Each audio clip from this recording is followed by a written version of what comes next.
Buenos días a todos, somos Entreguerras y esto es Informativo Geopolítico, unos minutos en los cuales intentaremos resumirte toda la actualidad geopolítica acaecida durante el 20 de octubre de 2025. En Ucrania, según el medio ucraniano Deep State, la situación en Kupiansk se ha vuelto crítica ante la expansión del control ruso en la zona. Según el análisis, durante las últimas 4 semanas, las fuerzas rusas han logrado penetrar en la ciudad y acumular suficiente infantería para intentar avanzar hacia el sector sur. Aunque las operaciones aéreas ucranianas y las acciones de las fuerzas especiales han limitado parcialmente las concentraciones de tropas rusas, Deep State advierte que estas medidas solamente retrasan el avance enemigo, sin revertir su impulso. El medio subraya que si Ucrania no consigue desplegar reservas para estabilizar la línea, la presión rusa podría volverse decisiva. En este sentido, señala también que la estabilidad de la orilla oriental del río Oskol depende directamente de la capacidad ucraniana para mantener el control de Kupiansk. Según fuentes citadas por el Financial Times, la reunión privada del viernes entre Donald Trump y Volodymyr Zelensky fue sumamente tensa. El presidente estadounidense habría instado al líder ucraniano a ceder parte del territorio a Rusia con el fin de evitar la destrucción de Ucrania, llegando incluso a lanzar mapas del frente sobre la mesa mientras exigía concesiones en el Donbass a cambio de que Moscú devolviese pequeñas zonas en el sur del país. Zelensky rechazó de plano la propuesta, considerándola inaceptable, mientras que Donald Trump, según los testigos, maldijo en repetidas ocasiones durante el intercambio. Tras el encuentro, funcionarios ucranianos y europeos describieron el ambiente como muy negativo y señalaron que los aliados europeos, aunque realistas, no veían el escenario con optimismo. A pesar de esto, el presidente ucraniano Volodymyr Zelensky afirmó durante la mañana del lunes que se está cerca de un posible fin de la guerra, destacando los esfuerzos del presidente estadounidense Donald Trump en Oriente Próximo y su intención de poner fin al conflicto entre Rusia y Ucrania. En declaraciones recogidas por el medio RBC Ucrania, Zelensky subrayó que aunque no significa que la guerra termine definitivamente, se habrían logrado avances significativos. Añadió que Kiev está adoptando nuevas medidas, como el uso de misiles Tomahawk, que según dijo, realmente pueden ejercer presión sobre Rusia. No obstante, no se entiende muy bien estas afirmaciones, sabiendo que el viernes Donald Trump dijo que los misiles Tomahawk no saldrían de Estados Unidos. En Oriente Próximo, el ejército israelí ha informado que sus fuerzas han abierto fuego contra varios terroristas que se acercaron a las tropas en este de la ciudad de Gaza durante la mañana del lunes. A este respecto, el ministro de Defensa de Israel ha advertido que cualquier operativo de Hamas que se encuentre más allá de la línea amarilla, es decir, dentro de las zonas bajo control israelí, debería evacuar de inmediato. Según su declaración, los líderes del grupo serán considerados responsables de cualquier incidente y las personas que permanezcan en esas áreas podrán ser objetivos sin más advertencia, con el argumento de que ello permitiría a las fuerzas de defensa de Israel actuar con rapidez y libertad contra cualquier amenaza.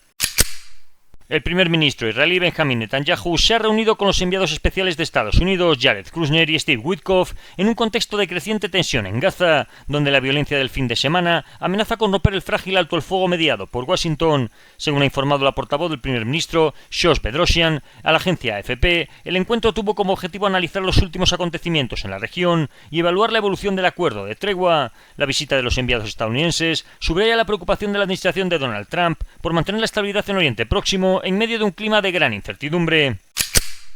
En Europa, el ministro de Defensa de Suecia, Pál Johnson, ha afirmado que Rusia libra una guerra híbrida contra Occidente y ha pedido a las naciones europeas adoptar un modo de guerra para reforzar la disuasión. En una entrevista con el medio alemán RND, Johnson subrayó la necesidad de la preparación mental y militar de toda Europa, señalando que para preservar la paz se deben preparar para la posibilidad de la guerra.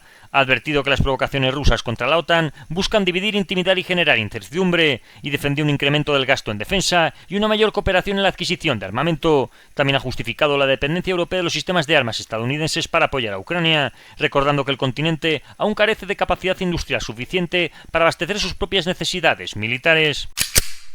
En Luxemburgo, la jefa de política exterior de la Unión Europea, Kaja Kallas, ha declarado que esperaba que el 19º paquete de sanciones contra Rusia se aprobase esta semana. Antes de la reunión de ministros de Asuntos Exteriores de la Unión Europea, Kallas también afirmó que la posible reunión entre el presidente estadounidense Donald Trump y el presidente ruso Vladimir Putin en Budapest no le resulta agradable. El Consejo de Europa ha adoptado su posición negociadora sobre el reglamento que prevé la eliminación progresiva de las importaciones de gas ruso, tanto por oleoducto como en forma de gas natural licuado. El plan establece una prohibición total a partir del 1 de enero de 2028, confirmando el compromiso de los Estados miembros de la Unión Europea con una reducción gradual y jurídicamente vinculante. Según el acuerdo, las importaciones quedarán prohibidas desde el 1 de enero de 2026, aunque se permitirán periodos transitorios para contratos firmados antes del 17 de junio de 2025. Los de corto plazo podrán continuar hasta junio de 2026 y los de largo plazo hasta inicios de 2028. Además, el Consejo ha simplificado los procedimientos aduaneros para cualquier gas no ruso. La presidenta del Consejo iniciará ahora las negociaciones con el Parlamento Europeo para acordar el texto final del reglamento.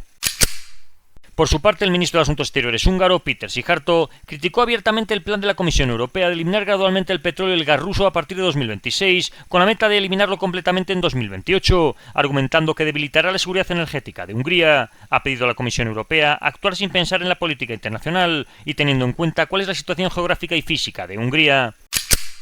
El embajador ruso en Italia, Alexei Paramonov, ha advertido a través de una publicación en las redes sociales que Moscú considera como un robo cualquier intento de utilizar sus reservas de oro congeladas en Europa para financiar a Ucrania. Paramonov ha respondido así a informes de la prensa italiana sobre el supuesto plan de la Comisión Europea para destinar esos activos a un crédito de reparación a favor de Kiev. El diplomático ruso ha calificado las justificaciones legales de Bruselas como pseudolegales, nulas y sin valor, y ha sostenido que tales acciones violarían tanto el derecho internacional como los acuerdos contractuales. En Estados Unidos, Donald Trump ha advertido que impondrá aranceles masivos a la India si ésta no reduce sus compras de petróleo ruso. Afirmó que el primer ministro Narendra Modi le aseguró que detendría dichas importaciones, aunque Nueva Delhi negó haber mantenido una conversación reciente con Donald Trump. Por su parte, el presidente norteamericano insistió en que de continuar con las compras, la India se enfrentará a fuertes sanciones comerciales.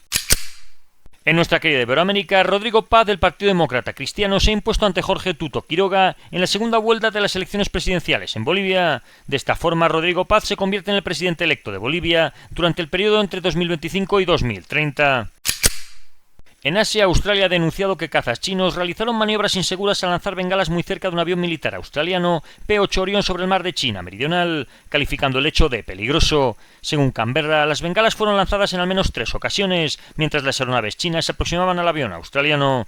Por su parte, China ha respondido acusando a Australia de una intrusión no autorizada sobre las islas Shisha, también denominadas Paracel, territorio que Pekín reclama como propio. El portavoz militar chino, Li Yanyan, ha afirmado que sus fuerzas siguieron, vigilaron y advirtieron al avión australiano y exigió que Canberra ponga fin a las provocaciones, advirtiendo que el ejército chino se mantiene en máxima alerta para defender su soberanía y la estabilidad regional.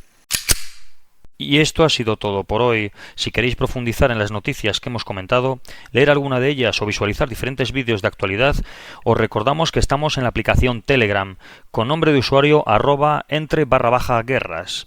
Que tengan un buen día y recuerden el main.